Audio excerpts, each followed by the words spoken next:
Ce n'est pas un concert de Tokyo Hotel. La star du jour n'est pas dans les hit parades. Elle rassemble pourtant sur son nom des centaines de jeunes. Ce dimanche matin à Fréjus, la foule est venue de tout le département pour acclamer Jésus. Celui qui donne de la voix, la star du jour, c'est Augustin, à peine 20 ans. À son répertoire, des louanges.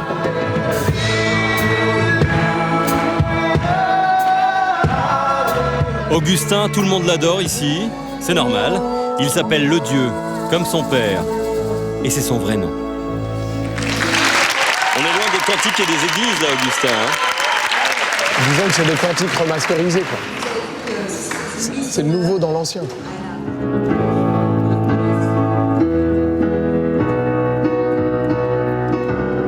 J'élève les mains vers les cieux pour mon Dieu qui change ma vie. Augustin, un rocker touché par la grâce de Dieu. C'était il y a 3 ans. Depuis, il n'a qu'une envie, devenir prêtre et partager l'amour qu'il a reçu avec d'autres jeunes.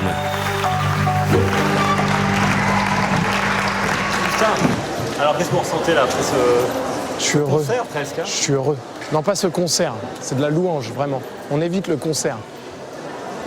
C'est ça qui est génial, on essaye de porter les cœurs à Dieu. Moi, c'est ce que j'essaye de faire à fond, de porter les cœurs à aimer Dieu. Et ces cœurs, ils se demandent que ça. Et nous, on fait de la musique et eux, ils crient vers Dieu. C'est génial.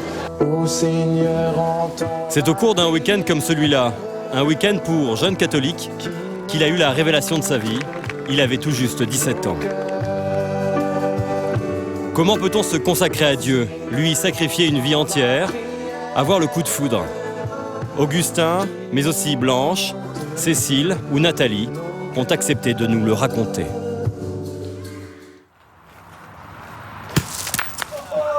Augustin est au séminaire.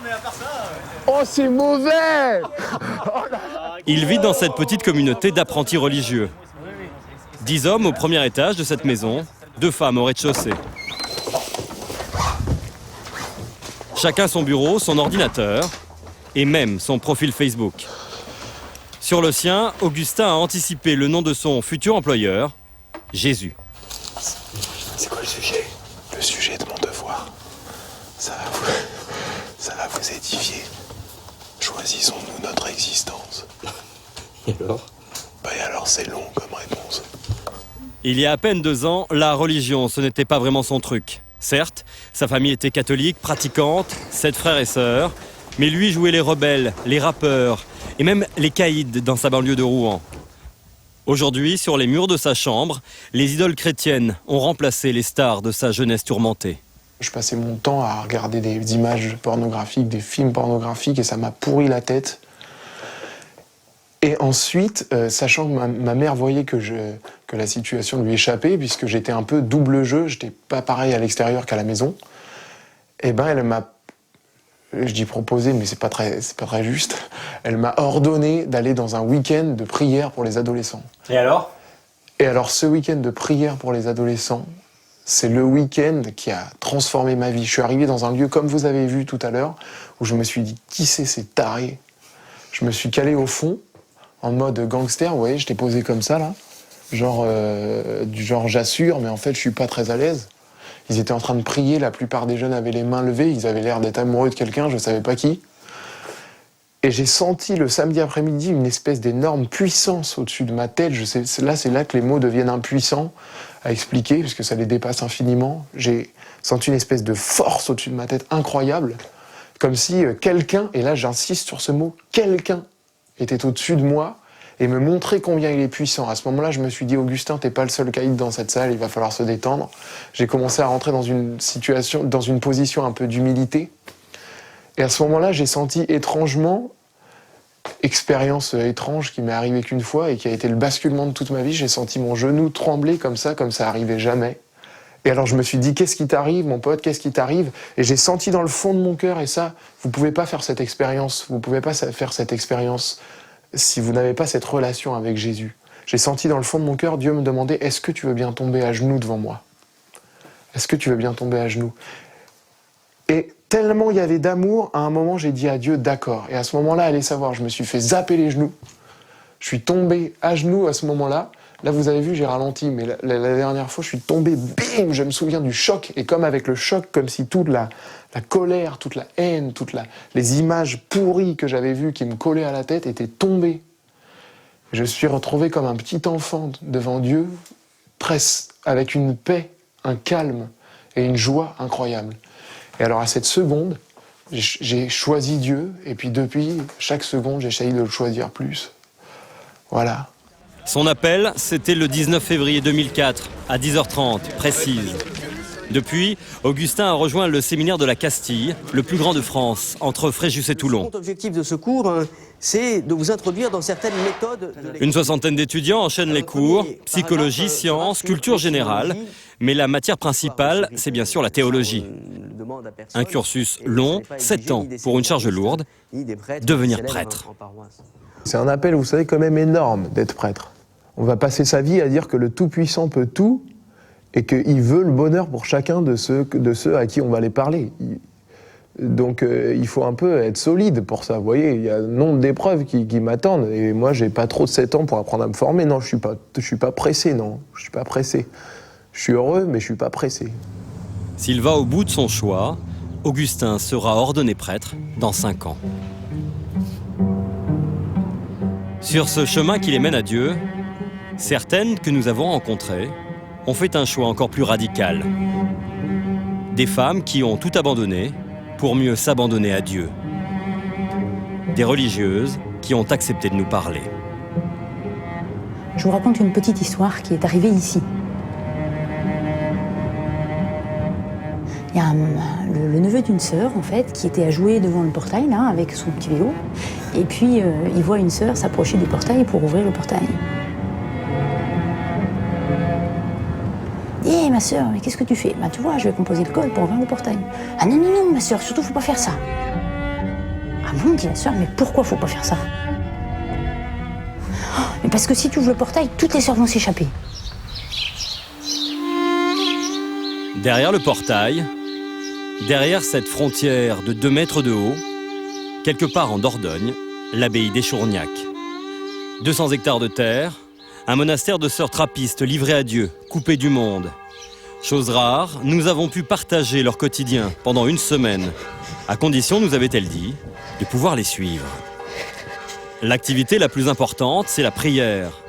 Et pas question pour Marie-Gaëlle d'être en retard. Faut être à l'heure pour la prière, là? Il faudrait être à l'heure. Vous avez combien d'heures par jour de prière? En heure, je sais pas, ça fait 7 offices. 7 offices par jour? Ouais, 7 offices. Les vigiles, ça dure 1 heure. Les laudes, 1 demi-heure. Les vêpres, 1 demi-heure. Complis, 20 minutes. Tierce, sexte, nonne, 1/4 d'heure chacun. Et tu rajoutes la messe qui dure 1 heure, 1 heure et demie. Alors, additionne. On n'en a jamais marre de toutes ces messes et de ces offices. C'est un peu comme des parents, des fois ils en ont marre, les gosses, ils sont un peu casse-pieds. Et en même temps, on n'en a pas marre, quoi. On les aime. En tout, elle prie 7 heures par jour. Excusez-moi.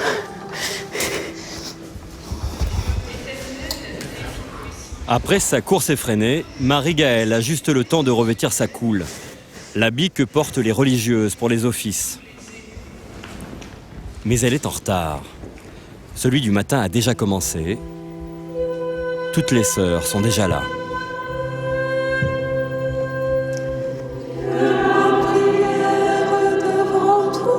Autour de Marie-Gaëlle, une communauté de 27 sœurs, habitée par un amour plus fort que tout, pour lequel elles ont tout quitté, l'amour de Dieu. Retirées, cloîtrées, ces moniales vivent dans le silence. Ce sont des cisterciennes, des trappistes, un des ordres religieux les plus exigeants, celui des moines de Tibérine. Au fil des jours, ces religieuses nous ont peu à peu acceptés et se sont en quelque sorte dévoilée. Derrière chacune de ses sœurs, une histoire de femme, un parcours étonnant pour en arriver là. Cécile a su dès son plus jeune âge qu'elle vivrait avec Dieu. Elle avait 6 ans. Pour Nathalie, l'appel est arrivé bien plus tard. Elle avait 40 ans quand elle a quitté sa vie bien remplie d'archéologue. Sœur Antoinette, l'une des doyennes, est ici depuis 70 ans. Elle attend maintenant de pied ferme ce qu'elle appelle le décollage, la rencontre avec Dieu. Alors que Blanche commence tout juste son chemin, elle porte le voile de novice. Il y a quelques mois, elle était encore institutrice. Toutes ses sœurs ont accepté de nous dire comment elles étaient tombées amoureuses de Dieu. À commencer par la petite dernière, Blanche, 28 ans. Blanche comme son voile, parce qu'elle n'a pas encore prononcé ses vœux. L'histoire de Blanche, ce sont des parents pratiquants, des études aux Beaux-Arts, un poste d'institutrice en Normandie, et même un petit copain. Et puis, toujours ce besoin pressant de se rapprocher de Dieu. Elle commence par aller tous les jours à la messe, mais ce n'est pas assez. Alors un soir, après Noël, la boule au ventre, elle annonce son projet à ses parents. Je me suis dit, je leur annonce à ce repas-là. Même s'ils sont croyants, je savais que ça allait être difficile à avaler, quoi. À recevoir.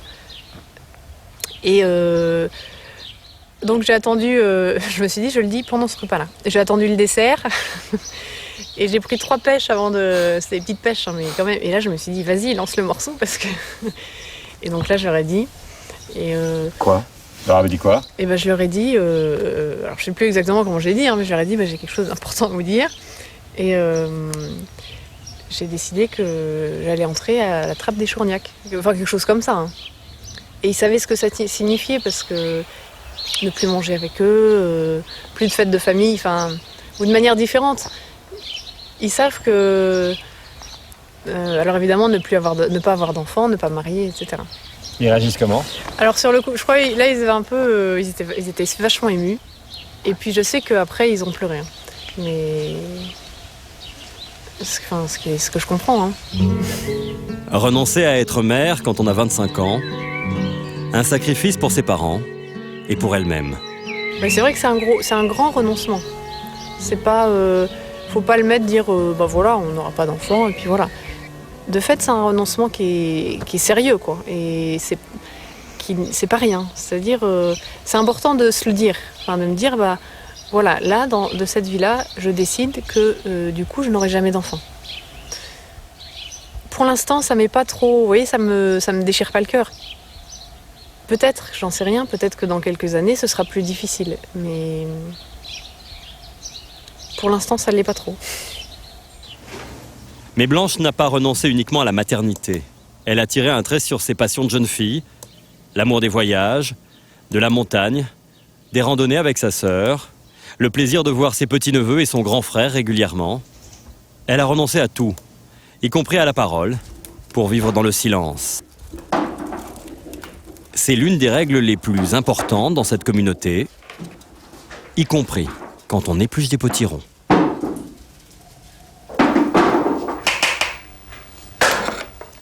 Pas un mot, mais un étrange manège. Des mains et des doigts qui s'agitent. La parole est bannie, pourtant un dialogue s'instaure.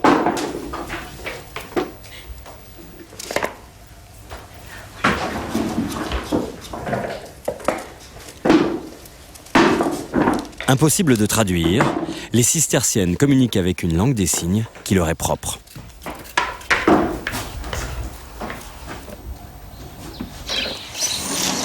Qu'est-ce que vous lui avez demandé à la sœur, là ? J'ai demandé si je pouvais aller à la fromagerie. Comment vous avez fait ? Donc j'ai fait, s'il te plaît, est-ce que je peux aller ? Là, c'est les fromages, Comment vous faites les fromages ? comme ça. Qu'est-ce qu'il y a d'autre comme signe ? Ça, c'est le café. C'est la moustache, hein. Fait penser au marron, le café. Ça, c'est le vin. Alors, faut pas que je me En tout, trompe. 296 signes, une langue utilisée depuis des siècles pour ne jamais se détourner de Dieu. Tout à l'heure, j'ai croisé une sœur, puis je lui ai dit est-ce que tu as vu la murabesse ? Ils s'en parlent évidemment. Et sans parler, donc j'ai fait j'ai fait. Et elle m'a dit non. Et au revoir, bah, ciao. Une vie dans la prière et le silence. En rentrant ici, les sœurs sont conscientes que leur choix entraîne d'autres sacrifices. Dans la vie du monastère, il y a aussi le travail à la fromagerie. Ici, on affine, on emballe des fromages aromatisés à la liqueur de noix du Périgord. Un petit péché que l'on s'arrache, les sœurs en produisent 7000 par semaine.